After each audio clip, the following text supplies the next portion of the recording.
Hello, dear students. Good evening. We will discuss about Hamlet play written by William Shakespeare. जितने भी मेरे MA के students हैं जिन्हें हैमलेट स्टोरी को समझने में या उसके प्ले की समरी और थीम को समझने में अगर कोई प्रॉब्लम हो रही है तो उसी के लिए मैंने आज ये वीडियो बनाई है। तो आप लोग सब इसी चैनल पर जुड़े रहिएगा और इस क्वेश्चन को जो मैं आपके सामने यहाँ पर डिस्कस कर रही हूँ उसे बहुत ही अटेंटिवली आपको यहाँ पर हमारे साथ ज्वाइन करना है इस वीडियो में। और इसको जो है बहुत अच्छे से अगर आप एग्ज़ाम देने के लिए प्रिपरेशन कर रहे हैं तो आपके प्रिपरेशन के अकॉर्डिंग ये क्वेश्चंस यहाँ पर प्रिपेयर किए गए हैं। और ये मैं मेक श्योर करती हूँ कि अगर आपने इस तरह से क्वेश्चंस को अटैम्प्ट किया तो आपके मार्क्स बहुत अच्छे आप अचीव करेंगे। Okay, let's start now. Question number 1, explain the summary of Hamlet play written by William Shakespeare.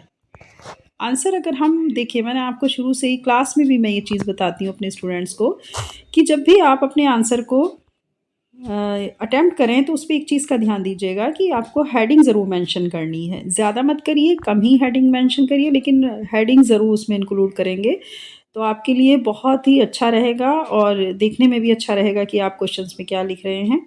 ठीक है, ओके। आंसर तो पहले हम क्वेश्चन की बात कर लेते हैं। क्वेश्चन नंबर 1 आपसे कह रहा है कि हैमलेट प्ले की समरी को एक्सप्लेन करना है जो कि विलियम शेक्सपियर ने लिखी है। आंसर में सबसे पहले आप डालेंगे introduction. Hamlet is a tragedy written by William Shakespeare. Introduction में हमें ये देना होता है कि हम जिस भी प्ले की या जिस स्टोरी की बात कर रहे हैं वो क्या है, किसने लिखी है और उस स्टोरी के थ्रू एक्चुअली बताया क्या गया है। मतलब आप इस तरह से समझ सकते हैं कि सेंस ऑफ प्ले या फिर एक सेंटर पॉइंट होता है। सेंटर पॉइंट को यहाँ पर थोड़ा सा आपको मेंशन करना होता है इंट्रोडक्शन में। Hamlet is a tragedy written by William Shakespeare. Hamlet एक ट्रेजेडी प्ले है। ये चीज़ आपको ध्यान देनी है कि हैमलेट कैसा प्ले है, ट्रेजेडी प्ले है जो लिखा गया विलियम शेक्सपियर के द्वारा। It tells the story of Prince Hamlet of Denmark. इसमें एक डेनमार्क का जो हैमलेट है वो एक राजकुमार है जिसकी कहानी को बताया गया। Who six revenge on his uncle Claudius, जो चाहता है बदला लेना अपने अंकल क्लाउडियस से। Who has murder Hamlet's father, ये वो अंकल हैं इसके जिसने उसके पिता की हत्या की। The former king and taken the throne by marrying Hamlet's mother, और उसके पिता की हत्या के बाद, जो कि एक राजा थे, उसके बाद उसने क्या किया, उनकी राजगद्दी पर कब्जा किया और प्लस उसकी जो माँ थी गटरुड, उससे शादी बनाई। तो ये आपको स्टार्टिंग में देना है। ये पूरी तरीके से अगर देखा जाए तो एक सेंटर पॉइंट है पूरे ट्रेजेडी प्ले का। नेक्स्ट हम देखेंगे यहाँ पर। नेक्स्ट हेडिंग है theme of the play. Play की थीम क्या थी। अब यहाँ अगर आपको ये लिखने की ज़रूरत महसूस हो कि नहीं हमें तो समरी ऑफ द प्ले लिखना है, तो आप समरी ऑफ द प्ले भी लिख सकते हैं और थीम ऑफ द प्ले भी लिख सकते हैं। ठीक है, okay. The play begins with the ghost of Hamlet's father appearing to him revealing that he was murdered by Claudius. आपसे बोला जा रहा है कि जो हमारे प्ले है उसकी शुरुआती एक भूत से होती है, मतलब एक गोस्ट से होती है जो कि हैमलेट के पिता का है, जो अपीयर होता है अपने बेटे हैमलेट के सामने। Revealing that he was murdered by Claudius, ये वही घोस्ट है या उसके पिता का ये वही घोस्ट है जिसकी हत्या की गई क्लाउडियस के द्वारा। Hamlet was to revenge his death. Hamlet जो कि बहुत ज़्यादा डरा हुआ है उनकी मृत्यु के बाद से अपने पिता की। Over the course of the play, Hamlet struggles with indecision and questions the morality of revenge. अगर यहाँ पर पूरे प्ले को हम थोड़ा मतलब एनालिसिस करते हैं तो देखते हैं कि हैमलेट का जो स्ट्रगल है वो पूरी तरह से इसी क्वेश्चंस के आसपास हमें देखने को मिल रहा है, जहाँ पर वो एक डिसीज़न लेने की सिचुएशन में है लेकिन नहीं ले पा रहा है क्योंकि उसकी जो नैतिकता है बदला लेने की वो भी उसके सामने आ रही है। एक तरफ उसकी मदर जो है वो क्लाउडियस से शादी बना ली है उन्होंने, और हैमलेट उनकी इस बात को बिल्कुल भी बर्दाश्त नहीं कर पा रहा है। अपने जो उसके वो हैं मतलब पिता की मृत्यु के बाद जो उनके भाई ने, मतलब इसके चाचा लगे अंकल क्लाउडियस ने जो थ्रोन पर कब्ज़ा किया है और साथ में ही गटरूड से शादी बना ली, तो ये सारी चीज़ें हैमलेट को कहीं से भी वो बियरेबल नहीं है, कहीं से भी उसके लिए वो बर्दाश्त के लायक नहीं है। He pretends to be mad to uncover the truth and confront his uncle. वह बहाना बनाता है जैसे कि वह पागल है। He pretends to be mad. वो क्या कर रहा है, वो इस तरह का प्रिटेंड यानी बहाने बना रहा है जैसे कि वो पागल है, क्योंकि वो सच्चाई से पर्दा उठाना चाहता है अपने अंकल की। Leading to series of misunderstanding and tragic events, वो एक के बाद एक जितने भी ट्रेजिक इवेंट्स हुए उसमें जो मिसअंडरस्टैंडिंग्स पैदा हो रही हैं उन सीरीज़ को लीड कर रहा है। मीन्स वो ये सोचने की कोशिश कर रहा है कि उसके पिता की हत्या कितना प्री प्लानिंग तरीके से हुई, उसके फादर की जो किलिंग हुई है उसके अंदर कितने ट्रेजिक इवेंट्स थे जिनसे कन्फ्यूज़न क्रिएट किया गया, लेकिन वो उन सबको लीड करने की कोशिश कर रहा है, उस सीरीज़ को उन कड़ियों को जोड़ रहा है। Through the play Hamlet grapples with themes of mortality. इस प्ले के माध्यम से जो हैमलेट है उसके अंदर बहुत ज़्यादा उथल पुथल मची हुई। ग्रेपल्स का मीन्स होता है जब इंसान के इंटरनल कहीं ना कहीं बहुत ज़्यादा उथल पुथल होती है तो उसको बोलते हैं ग्रेपल्स। तो हैमलेट के अंदर हैमलेट की जो ये थीम है वो ये दिखाती है कि मॉर्टेलिटी, करप्शन एंड बेट्रायल, यानी धोखा, भ्रष्टाचार और मॉर्टेलिटी के बीच में इनके इसके उथल पुथल मची है। ही एलिनेट्स फ्रेंड्स लाइक रोजनक्रांट्स एंड गुल्डस्टर्न। वह अकेला ही, उसके जो दोस्त हैं बस वो रोजनक्रांट्स और गुल्डनस्टर्न है, बाकी वो अकेला है और एकांत में इन सब लोगों से कि मतलब जो इसके दोस्त की तरह हैं उनसे बात करता है। And even his lover Ophelia, और जबकि इसके अलावा उसकी एक प्रेमिका है जिसका नाम ओफीलिया है। Who eventually goes mad and drones, जो कि देखा जाए तो पागल हो चुका है और कहीं न कहीं उसके प्यार में डूबा भी है, जो कि पागल हो चुकी है और कहीं न कहीं उसके प्यार में डूबी हुई है in the climactic final scene. लेकिन जैसे ही हम अपने क्लाइमैक्स सीन में, फाइनल सीन में जाते हैं, Hamlet, Claudius, Gertrude and Laertes. Laertes कौन है? लॉर्टेस जो है ऑफिलियस का भाई है। All die in a tragic confrontation. Hamlet, Claudius, Gertrude और लॉरेट्स जो कि ओफिलिया का ब्रदर है, ये सभी अंत में एक बहुत ही दुखद अंत के साथ में इन सब का ही क्या हो जाता है, ये सभी मृत्यु को प्राप्त हो जाते हैं, मतलब सभी डाई हो जाते हैं, सभी मर जाते हैं। हैमलेट फाइनली किस Claudius but at the cost of his own life. Hamlet ये तो है कि क्लाउडियस को आखिर में मार देता है, लेकिन उसे उसकी कीमत अपने जीवन को देकर चुकानी पड़ती है। But at the cost of his own life मतलब उसने अपने खुद की ज़िंदगी को ख़त्म किया, तब जाके वो क्लाउडियस को मार पाया। The play explore complex psychological and philosophical themes, particularly Hamlet's internal conflict and the consequences of revenge. ये प्ले पूरी तरीके से एक्सप्लोर कर रहा है उस कॉम्प्लेक्स साइकोलॉजिकल तो आप समझ सकते हैं कि उसके अंदर कितना वो साइकोलॉजिकल ग्रैपल्स था उसके अंदर, कि कितना ज़्यादा उसके अंदर उथल पुथल मची हुई थी। तो इसकी जो थीम है पूरी तरह कॉम्प्लेक्स साइकोलॉजिकल है, बहुत ही मुश्किल साइकोलॉजी के साथ गुजरी है, फिलोसफिकल थीम्स है। पर्टिकुलरली हैमलेट्स का जो इंटरनल कन्फ्लिक्ट है, इंटरनल कन्फ्लिक्ट आप समझ सकते हैं कि एक तरह उसके पिता का जो है वो किलिंग हुई है, मतलब उनका मर्डर हुआ। दूसरी साइड जो उसके जो चाचा हैं, जो अंकल हैं क्लाउडियस, वही उनके जो है मर्डरर हैं। और तीसरी चीज़ जो है उसके अंदर ये है कि उन्होंने, क्लाउडियस ने उसी की मदर गटरूड के साथ में शादी बना ली।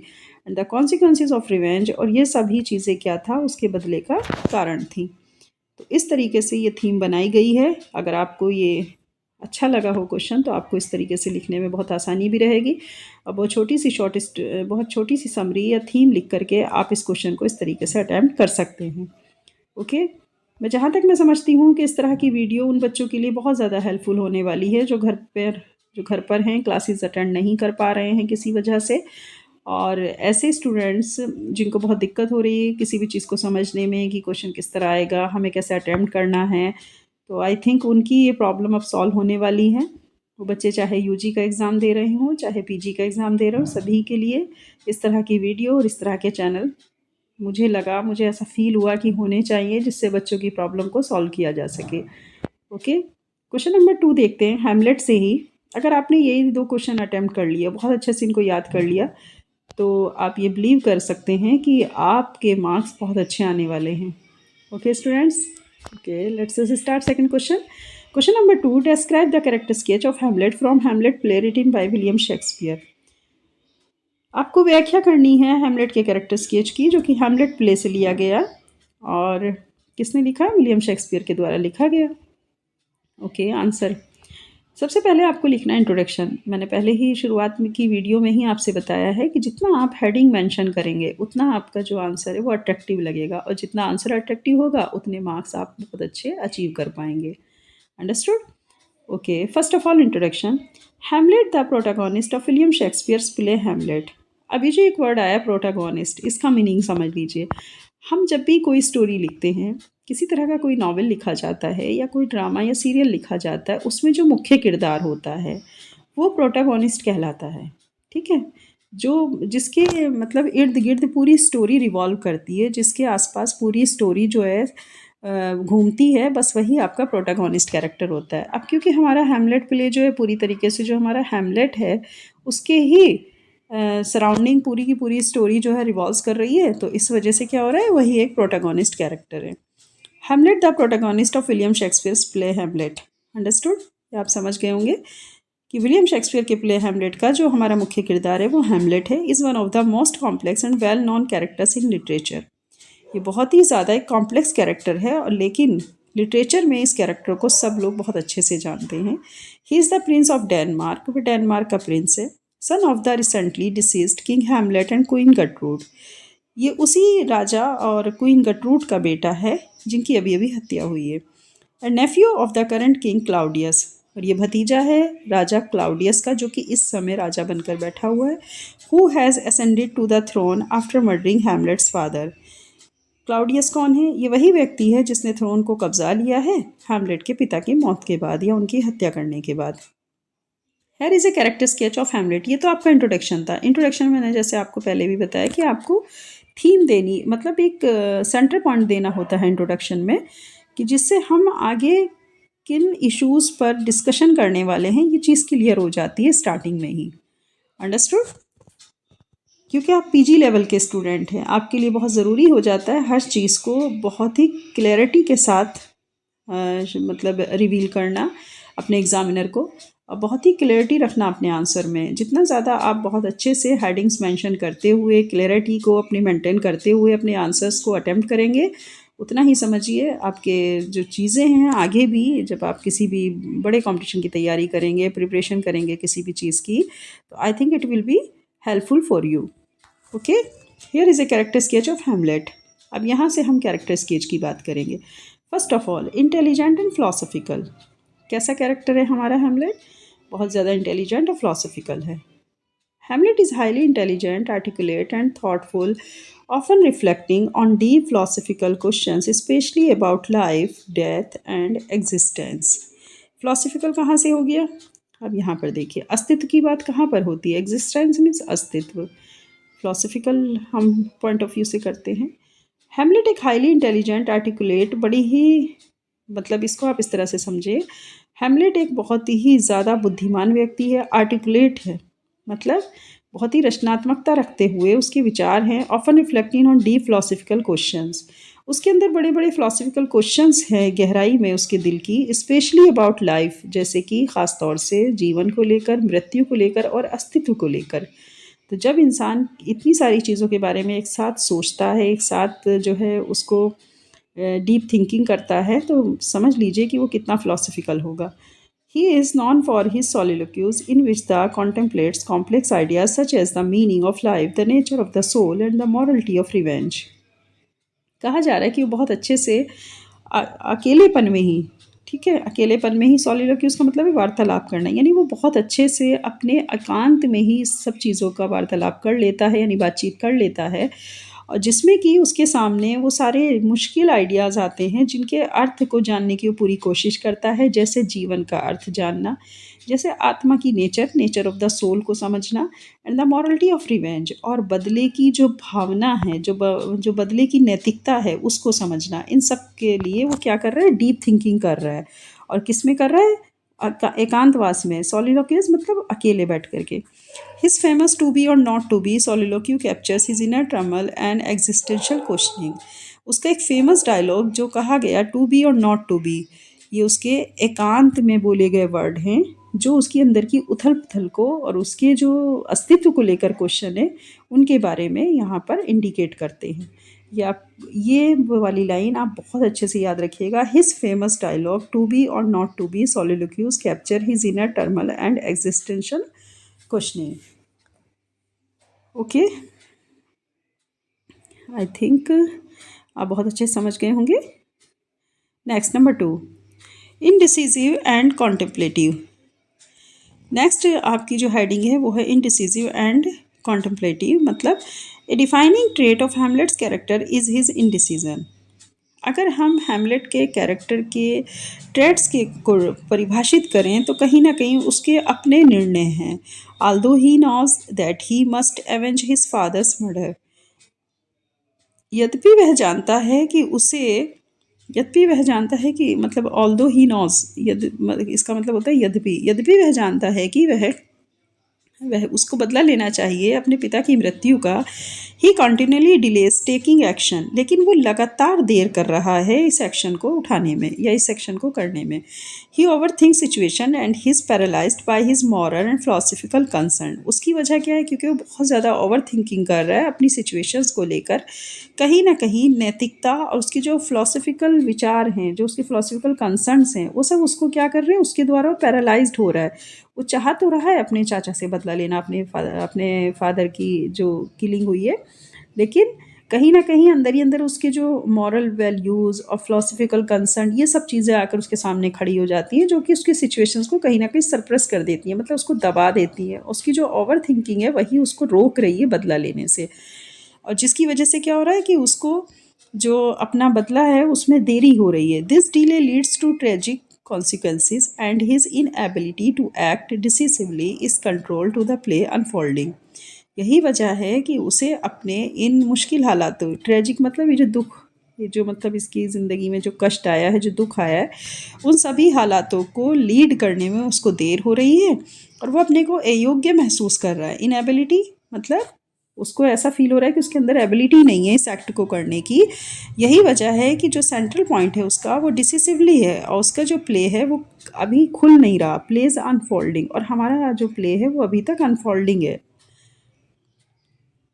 Act decisively is central to the play's unfolding, मतलब जो हमारा प्ले है वो कहीं ना कहीं फोल्ड हुआ हुआ है, जिसको उसको खोलना है। अगर वो इस एक्शन को करता है तो कहीं ना कहीं हमारा प्ले आगे चल के क्या होगा, एक्सप्लोर होगा और ज़्यादा खुलेगा। तो and his inability to act, इसलिए उसे ऐसा फील हो रहा है कि वो यहाँ पर अयोग्य हो रहा है अपने इस एक्ट को करने में, अपना बदला लेने में, और जिसकी वजह से क्या है कि उसका जो प्ले है वो अनफोल्डिंग है। मतलब वो प्ले तभी अनफोल्ड होगा जब वो एक्ट करेगा, इसके आगे कुछ तो एक्ट करेगा ना, कि उसके फादर की किलिंग हुई है तो वो अपने जो उसके अंकल हैं क्लाउडियस, तो उनके साथ में कुछ कहे, कुछ मतलब झगड़ा वगैरह करे या किसी तरह की कोई भी प्लानिंग करे या किसी तरह कोई कॉन्स्पायरेसी करे। तो ये सारी चीज़ें इसीलिए क्या है कि प्ले अनफोल्डिंग तभी होगा अगर वो सेंट्रल में इस तरीके से एक्ट को करता है, आगे आगे बढ़ करके अपने बदले को लेता है।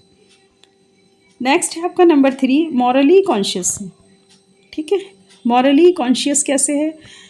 क्योंकि वो नैतिकता के तौर पे बहुत ज़्यादा जागरूक है। कॉन्शियस का मतलब होता है चेतना में आ जाना और सचेत होना, इन सब चीज़ों के लिए आता है। तो मॉरली वो बहुत ज़्यादा सचेत है। Hamlet struggles with the ethical implications of revenge. Hamlet लगातार स्ट्रगल कर रहा है अपने नैतिकताओं के साथ में, क्योंकि बदला लेने के लिए उसे उनका इम्प्लीकेशन करना होगा। He questions whether it is right to take justice into his own hands. अच्छा, उसके दिमाग में ये भी सवाल उठ रहा है बार बार कि क्या ये सही है, क्या उसे अपने न्याय के लिए खुद ही अपने हाथों से आगे कुछ कदम उठाने चाहिए। तो ये सारे सवाल उसके अंदर आ रहे हैं कि अगर वो ऐसा करता है तो क्या ये सही रहेगा जस्टिस लेने के लिए कि मैं खुद ही अपने हाथों से कुछ करूं, specially since it involves killing his uncle. Specially जबकि वो ये जानता है कि इस जो इसके मतलब फादर की किलिंग हुई है उसमें पूरी तरीके से उसके अंकल ने किया है या उसके अंकल का हाथ है। His inner moral conflict and sensitivity to the consequences of his action make him a deeply introspective character। यहाँ पर हो क्या रहा है कि his inner moral conflict and sensitively, मतलब वो अंदर ही अंदर बहुत ज़्यादा अपने नैतिकता, अपनी सेंसिटिविटी और जिस तरीके से उसके चारों तरफ कॉन्सिक्वेंसेस हैं, जो उसके हालात हैं, उन सब के बीच में एक कन्फ्लिक्ट पा रहा है, एक संघर्ष को पा रहा है और अपने एक्शंस को वो डीपली इंट्रोस्पेक्टिव कर रहा है। मतलब अंदर ही अंदर सोच रहा है। अंतर मन से जब हम किसी चीज़ को सोचते हैं ना, गहराई से उसको सोचते समझते हैं, तो उसको बोला जाता है डीपली इंट्रोस्पेक्टिव। तो ऐसा कैरेक्टर है हैमलेट हमारा। He does not easily embarrass violence and his hesitation stems from a strong sense of conscious. उतना आसान नहीं है, वो ये भी समझ रहा है कि इतना आसान नहीं है किसी भी वॉयलेंस को कर देना, या फिर उसके लिए हेजिटेशन होना। जिस तरीके से वो देख रहा है, वो हिचकिचा क्यों रहा है? क्योंकि कहीं न कहीं उसके अंदर कॉन्शियसनेस का जो सेंस है वो बहुत ज़्यादा स्ट्रॉन्ग है, उसका तना बहुत स्ट्रॉन्ग है। इसका मतलब है यानी अंदर से उसकी जड़ें बहुत ज़्यादा स्ट्रॉन्ग हैं। किसकी? सेंस ऑफ कॉन्शियस की। वो सचेत है कि क्या ये सही रहेगा, इसीलिए उसे हेजिटेशन फील हो रहा है। इस तरह का कुछ भी हिंसात्मक कार्रवाई करना इतना आसान नहीं था उसके लिए। तो यही चीज़ इस वाली हेडिंग, इस वाली लाइन में बताई गई है। He does not easily embarrass violence and his hesitation stems from a strong sense of conscious. And I think अब आप बहुत अच्छे समझ गए होंगे। नेक्स्ट देखते हैं। नेक्स्ट हेडिंग है हमारी question. Next heading number 4, angry and disillusioned. गुस्सा भी है और डिसइल्यूजन्ड भी है। ठीक है, यानी इल्यूजन भ्रमण की मतलब जो हम जैसे हिंदी में नहीं कहते भ्रामक स्थिति, लेकिन अगर हम डिस लगा देते हैं तो एंटोनिम बन जाएगा। मीन्स एकदम स्थिति स्पष्ट है, कहीं से भी भ्रम पैदा नहीं हो रहा है उसके बीच में। Hamlet is deeply angry at the world.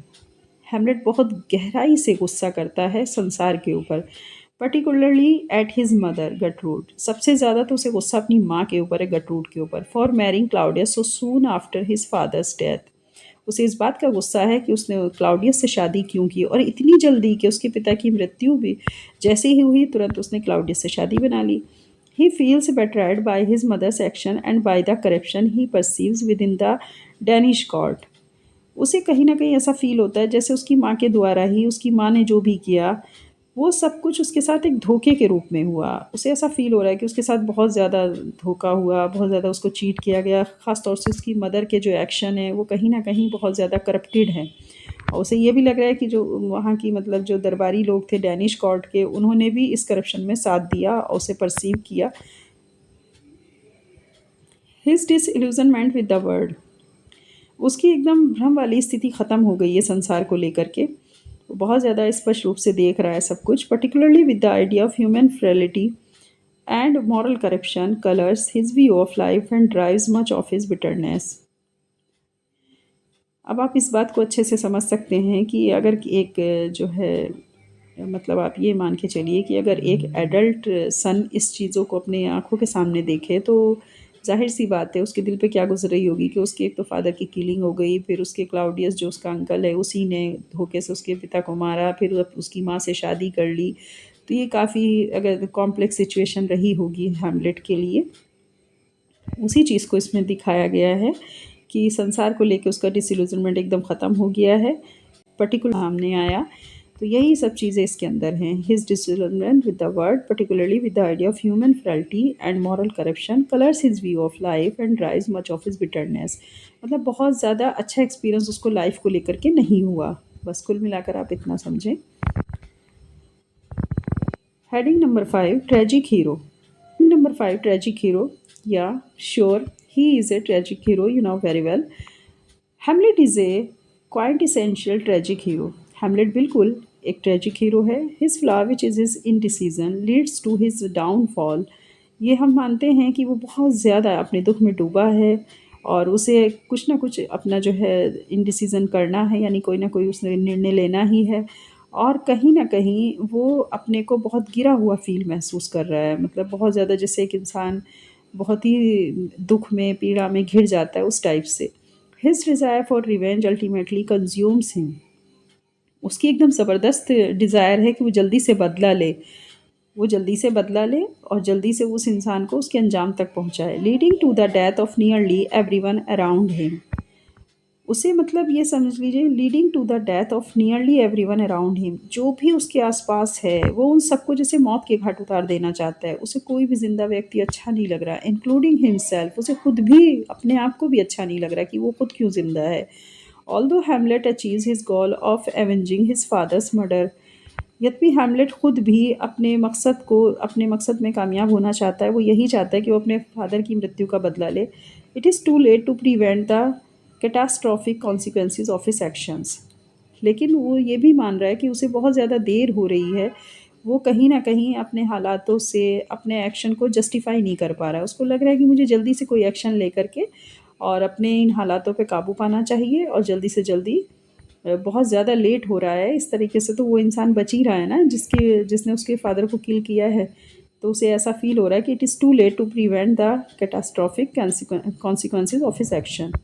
Understood? Okay. Heading number 6. A complex relationship with Ophelia. उसका इसीलिए जो उसकी लवर है ऑफेलिया, उसके साथ भी रिलेशनशिप बहुत बेहतर सिचुएशन में नहीं है, बल्कि एक कॉम्प्लेक्स रिलेशनशिप में चला गया है। Hamlet's relationship with Ophelia is marked by love, confusion and manipulation. Hamlet का ओफिलिया के साथ जो रिलेशनशिप है वो है तो प्यार भरा, मतलब वो प्यार को मार्क करता है, लेकिन साथ ही कन्फ्यूज़न भी मार्क करता है, मैनिपुलेशन भी। The he seems to genuinely care for her at one point. ऐसा कभी कभी लगता है जैसे कि वो जेनवनली उसकी फ़िक्र करता है और उसे बहुत ज़्यादा चाहता है, but his behaviour toward her becomes erratic and cruel. लेकिन कभी कभी उसका बर्ताव अपनी जो बी लव्ड है ओफिलिया, उसके प्रति बहुत ज़्यादा क्रूल हो जाता है। Hamlet's rejection of Ophelia and his cruel treatment for contribute to her madness and eventual death. Hamlet के रिजेक्शन की वजह से ही ओफिलिया पागल हो जाती है, क्योंकि उसका बहुत ही क्रूल ट्रीटमेंट था ओफिलिया के साथ में हैमलेट का। यही वजह है वो पागल होके जल्दी ही क्या होता है, उसको डेथ हो जाती है उसकी। His actions raise question about his feeling for her and whether he truly loved her और whether she was another victim of his emotional turmoil. ये चीज़ यहाँ पर, ये जो एक्शन है, ये सारी जो चीज़ें हो रही हैं, उनसे एक सवाल पैदा होता है, या उनसे एक सवाल खड़ा होता है कि क्या वाकई वो अपनी जो बीलव थी ओफिलिया, उसके लिए कोई फीलिंग रखता था। अगर रखता था तो फिर उसने ट्रूली लव्ड उससे अगर किया था तो क्यों नहीं उसके साथ खड़ा हुआ। Weather she was another victim, अगर देखा जाए तो क्या जो ओफिलिया है वो तो खुद एक विक्टिम बन गई फिर उसके इसी बिहेवियर की वजह से। मतलब उसने अपनी जो एक मतलब ये कहा जा सकता है कि जो उसकी बीलव्ड थी, उसके साथ उसे एक बहुत ही स्मूथली रिलेशनशिप को चलाना चाहिए था, लेकिन उसने ऐसा नहीं किया, बल्कि उसके साथ बहुत ही ज़्यादा रूड बिहेव करना प्लस क्रूल ट्रीटमेंट करना, ये सारी चीज़ें हुई जिसकी वजह से उसकी फीलिंग हर्ट हुई ओफिलिया की। और एक वक्त के बाद वो पागल हो गई, फिर उसके बाद उसने खुद ही वो बीमार हुई, उसके बाद वो उसकी मतलब वो जो थी उसकी डेथ हो गई। तो इस तरीके से देखा जाए तो एक बात तो लग रहा है जैसे कि वो उससे बहुत ज़्यादा प्यार करता है, लेकिन दूसरी ही तरफ लगता है कि नहीं, वो उससे बिल्कुल प्यार नहीं करता। शी वॉज अनदर विक्टिम, बल्कि उसे ऐसा नहीं करना चाहिए था, उसे उसके साथ बहुत अच्छे से बिहेव करना था, क्योंकि वो तो खुद एक विक्टिम की तरह बिहेव कर रही हो गई थी बाद में। और इमोशनली उसके अंदर भी तो उथल पुथल थी, जिसका शिकार ओफिलिया को बनाया हैमलेट ने। तो हैमलेट ने अपना सारा गुस्सा या अपने जो सारे इमोशनल टर्मोइल था, वो सारा का सारा उसने ओफिलिया के साथ क्रूल बिहेवियर के थ्रू उसने उसके ऊपर दिखाया है, जिसकी वजह से ओफिलिया जो थी वो अपने आप में इस सब को जो है मतलब बेयर नहीं कर पाई, और फिर उसके बाद वो मैडनेस, उसके अंदर मैडनेस आ गई और इवेंचुअली उसकी डेथ भी हो गई। तो ये कॉम्प्लेक्स रिलेशनशिप था उसका ओफिलिया के साथ। बात करते हैं कंक्लूज़न की। आई थिंक 6 हेडिंग्स आपके लिए बहुत सफिशिएंट है। अगर आप एक लॉन्ग क्वेश्चन यहाँ पर अटेम्प्ट कर रहे हैं तो आपके लिए बहुत ज़रूरी है कि आप ये जो है 6 हेडिंग्स यहाँ पर मेंशन करिए, और ये 6 हेडिंग आपको बहुत अच्छे मार्क्स दिला सकती हैं। कंक्लूजन देख लेते हैं, 7 हेडिंग हो जाएगी आपकी। Hamlet is a multi dimensional character torn between his intellectual contemplation, moral doubts, and his deep-seated need for revenge. अब आप समझ गए होंगे, कंक्लूजन अब आपको बहुत अच्छे समझ आ जाएगा। हैमलेट एक मल्टी डायमेंशनल कैरेक्टर है, यानी अगर आप किसी भी एंगल से उठा के देखेंगे तो उसका एक अलग ही कैरेक्टर आपको दिखाई दे रहा है। कहीं ना कहीं जो उसकी इंटेलेक्चुअलिटी है वो भी बहुत बिखरी हुई, और जो मॉरल डाउट्स हैं उसके वो अलग। नेक्स्ट है उसकी जो डीप इमोशंस हैं, जो जिसका कि उसको ज़रूरत है बदला लेने की, वो सब भी। His journey through the play is one of internal conflict. पूरी ही यात्रा अगर हम इस प्ले की देखें तो क्या है, इंटरनल कन्फ्लिक्ट है, आंतरिक द्वंद्व चल रहा है। विच max him one of Shakespeare most enduring and relatable characters, जिसमें हम उसको पाते हैं कि शेक्सपियर ने बहुत ही ज़्यादा एक ऐसे कैरेक्टर को उठाया है जो बहुत प्रेशर में है, जो बहुत दबाव में रह कर के उसने पूरे प्ले को यहाँ पर किया है।